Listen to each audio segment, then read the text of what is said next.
नमस्कार साथियों, आज हम चर्चा करेंगे राजस्थान के भौतिक विभाग फिजिकल डिविजन्स ऑफ राजस्थान के बारे में। धरातलीय विविधता और जलवायु की दृष्टि से संपूर्ण राजस्थान को 4 भौतिक विभागों में बांटा गया है। उत्तर पश्चिमी मरुस्थलीय प्रदेश, मध्यवर्ती अरावली पर्वतीय प्रदेश, पूर्वी मैदानी प्रदेश और दक्षिणी पूर्वी पठारी प्रदेश। आज हम चर्चा करेंगे उत्तर पश्चिमी मरुस्थलीय प्रदेश के बारे में। उत्तर पश्चिमी मरुस्थलीय प्रदेश की जो अवस्थिति है वो अरावली पर्वतीय प्रदेश के पश्चिम और उत्तर पश्चिम में है। 50 सेंटीमीटर की समवर्षा रेखा इसको अरावली प्रदेश से पृथक करती है, अर्थात 50 सेंटीमीटर की समवर्षा रेखा के पश्चिम में स्थित भूभाग है वो उत्तर पश्चिमी मरुस्थलीय प्रदेश के नाम से जाना जाता है। ये राजस्थान के 12 जिले हैं जिनमें इसका विस्तार पाया जाता है। ये 12 जिले श्री गंगानगर, हनुमानगढ़, चूरू, झुंझुनू, सीकर, नागौर, बीकानेर, जैसलमेर, बाड़मेर, जालौर और पाली 12 जिले हैं जिनमें इस मरुस्थलीय प्रदेश का विस्तार है। ये राजस्थान की कुल क्षेत्रफल के 61% भूभाग पर इसका विस्तार है और इस प्रदेश में राजस्थान की कुल जनसंख्या की 40% जनसंख्या है वो निवास करती है। 40% पॉपुलेशन है वो इसमें है, जबकि इसका एरिया 61% है। टोटल राजस्थान का जो एरिया है उसका। इस प्रदेश को ये प्रदेश प्रागैतिहासिक काल में संपूर्ण विश्व में 2 विशाल भूखंडों में बटा हुआ था। एक था अंगारा लैंड और दूसरा गोंडवाना लैंड। उनके मध्य में 35 सागर था। तो ये उत्तर पश्चिमी मरुस्थलीय प्रदेश है वो 33 सागर का अवशेष माना जाता है। कालांतर में नदियों द्वारा जो तलछट है वो लाकर यहाँ पर उसका अवसादन हुआ और इस प्रकार से ये मरुस्थलीय प्रदेश बना। इस क्षेत्र में पाए जाने वाली नमकीन या खारे पानी की जो झीलें हैं वो इस बात का प्रमाण है कि ये भूभाग कभी न कभी 35 सागर का भाग रहा है।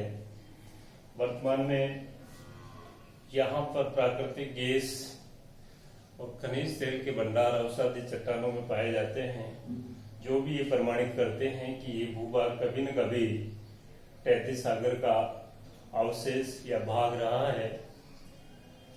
इस उत्तर पश्चिमी मरुस्थलीय प्रदेश को पुनः 2 भागों में बांटा गया है। पश्चिमी विशाल मरुस्थल या रेतीला शुष्क मैदान या महान मरुस्थली, ये जो आप देख रहे हैं ये पश्चिमी विशाल मरुस्थल इसको कहा जाता है। और जो 25 सेंटीमीटर की समवर्षा रेखा है, 25 सेंटीमीटर की समवर्षा रेखा इसको दूसरे जो इसका पार्ट है राजस्थान बांगड़ या अर्ध शुष्क प्रदेश उससे इसको अलग करती है। राजस्थान बांगड़ की जो अवस्थिति है वो 25 सेंटीमीटर से 50 सेंटीमीटर की जो समवर्षा रेखा है उनके मध्य में है। ये शुष्क और अर्ध शुष्क जलवायु है उनके बीच में ट्रांजिशनल बेल्ट है। पश्चिमी विशाल मरुस्थल है उसको पुनः 2 उप विभागों में बांटा गया है। बालू का स्तूप युक्त क्षेत्र, अर्थात ऐसा क्षेत्र जहां पर बालू का स्तूप यानी सैंड ड्यून्स है वो काफी ज्यादा मात्रा में पाए जाते हैं। दूसरा है बालू का स्तूप मुक्त क्षेत्र यानी सैंड ड्यून्स फ्री एरिया। यहाँ पर बालू का स्तूप नहीं पाए जाते या नाम मात्र के पाए जाते हैं। ये मुख्यतः पठारी और चट्टानी भूभाग है और इसमें ये जो एरिया है वो पश्चिमी राजस्थान की जैसलमेर और बाड़मेर के जो पोखरण और फलौदी के आसपास का जो एरिया है, क्षेत्र है, वहां पर बालू का स्तूप मुक्त क्षेत्र पाया जाता है। यहाँ पर अवसादी चट्टानें हैं वो पाई जाती है। इनमें बालू का आपका सैंड स्टोन और चूना पत्थर मुख्य रूप से पाया जाता है। जैसलमेर का जो आसपास का क्षेत्र है वहां पर बालू पत्थर या बालू का पत्थर या सैंड स्टोन है वो पाया जाता है। और इन्हीं अवसादी चट्टानों में वर्तमान में यहाँ पर खनिज तेल और प्राकृतिक गैस है उसके काफी मात्रा में बड़े भंडार मिले हैं। उनका दोहन भी शुरू हो गया है। बाड़मेर में रिफाइनरी है वो स्थापित की जा रही है। आने वाले समय में बाड़मेर का जो बायतू बूढ़ामालानी जो क्षेत्र है और जालौर का जो पश्चिमी भाग है यहाँ पर खनिज तेल और प्राकृतिक गैस के पर्याप्त भंडार है। इनका दोहन शुरू हो गया है। आने वाले समय में इस क्षेत्र में इस पेट्रोलियम इंडस्ट्री से संबंधित अनेक उद्योग है वो स्थापित किए जाएंगे और इस प्रकार से यहाँ का जो भूदर्शय है वो बदलने वाला है।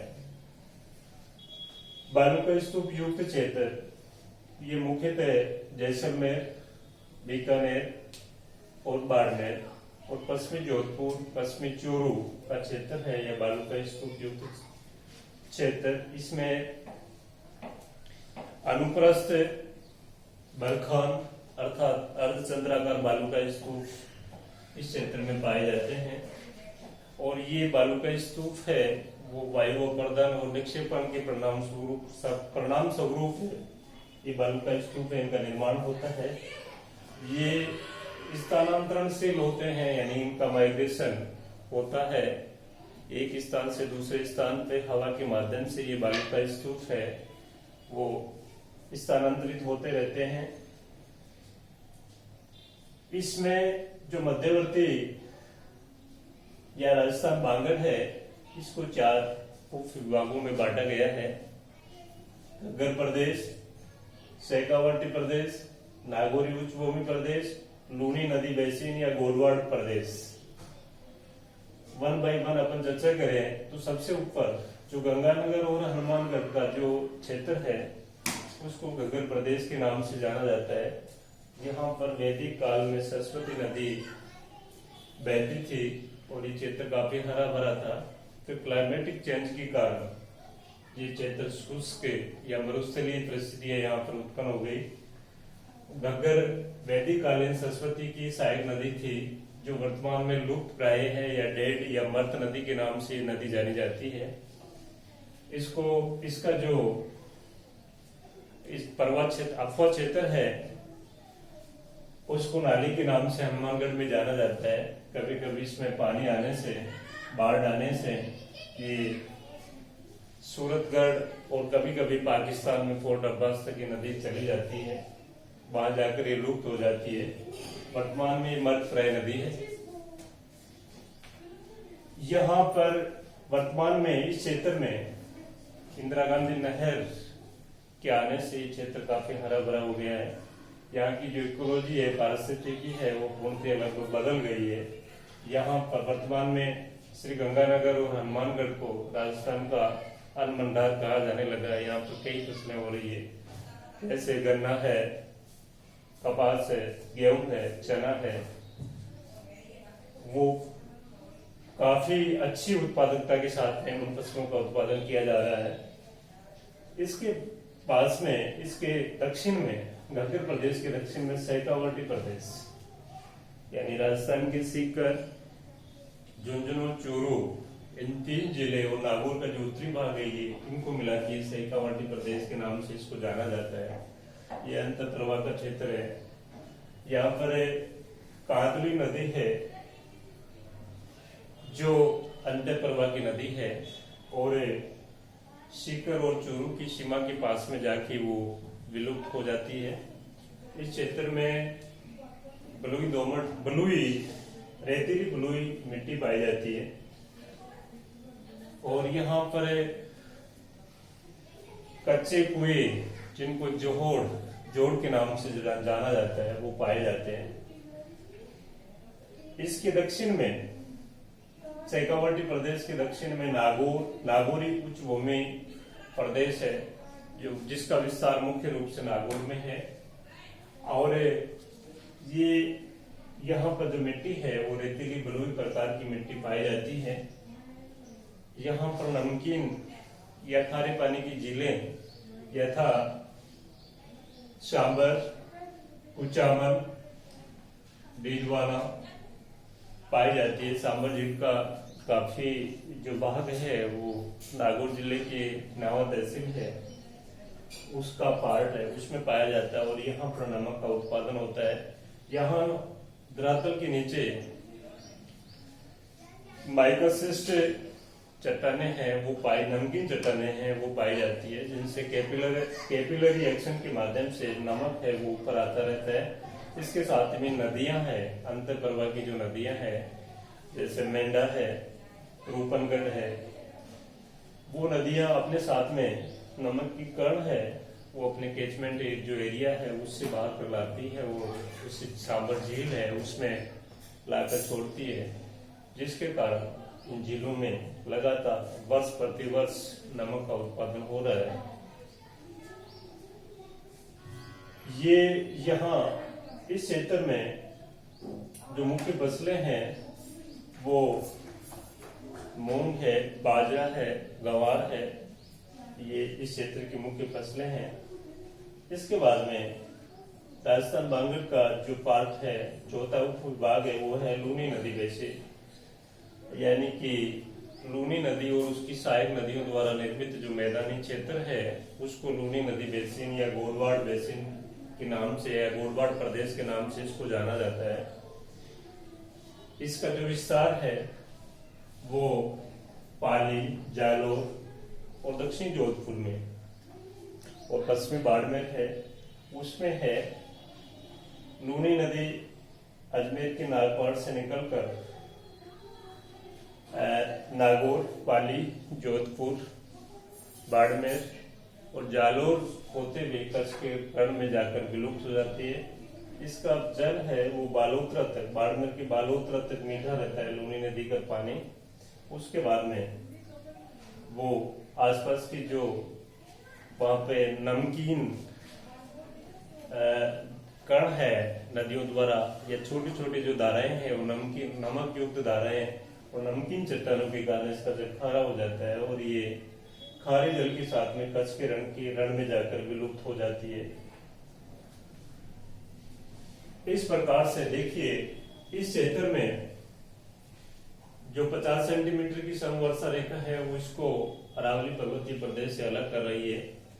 इस प्रदेश में वनस्पति की बात करें अपन तो इस प्रदेश में जो मुख्य वनस्पति है वो शुष्क प्रकार की वनस्पति या जीरोफाइट्स प्रकार की वनस्पति पाई जाती है, जैसे केर है, फोक है, बबूल है, खेजड़ी है और कंटीली झाड़ियां पाई जाती है।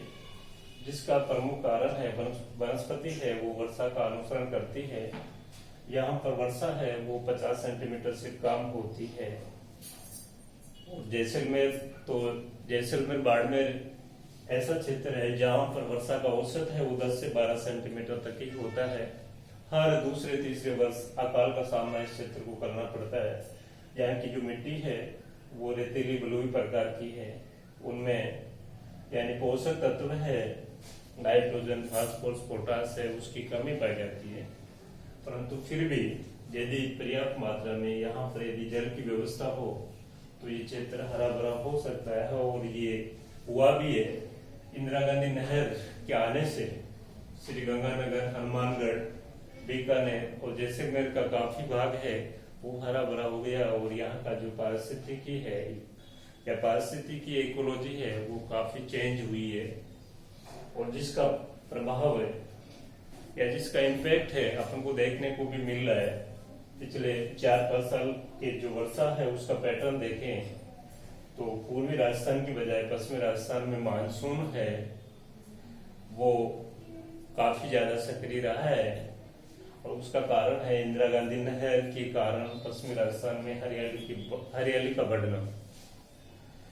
इस क्षेत्र में पूरे उत्तर पश्चिमी मरुस्थलीय प्रदेश में फसलें हैं वो गंगानगर हनुमानगढ़, यानी जो इंदिरा गांधी नहर परियोजना है उसका जो सिंचित एरिया है उसमें मुख्य रूप से गेहूं, जौ, चना, सरसों, कपास और फलों वाली जैसे मौसमी, माल्टा इत्यादि प्रकार की फसलें यहाँ पर उगाई जा रही है और उनकी उत्पादकता भी अच्छी है।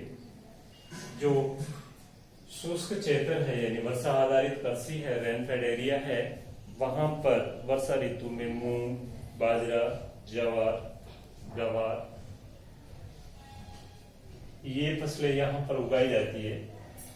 पश्चिमी राजस्थान के जालोर और बाड़मेर में कई व्यवसायिक या कॉमर्शियल जो फसलें हैं वो भी उगाई जाने लगी है। जैसे आपकी ये अनार है, इसबगोल है, इस प्रकार की फसलें भी यहाँ पर पर्याप्त मात्रा में हो रही है। और इस ये क्षेत्र है वो धीरे धीरे काफी इसका विकास हो रहा है।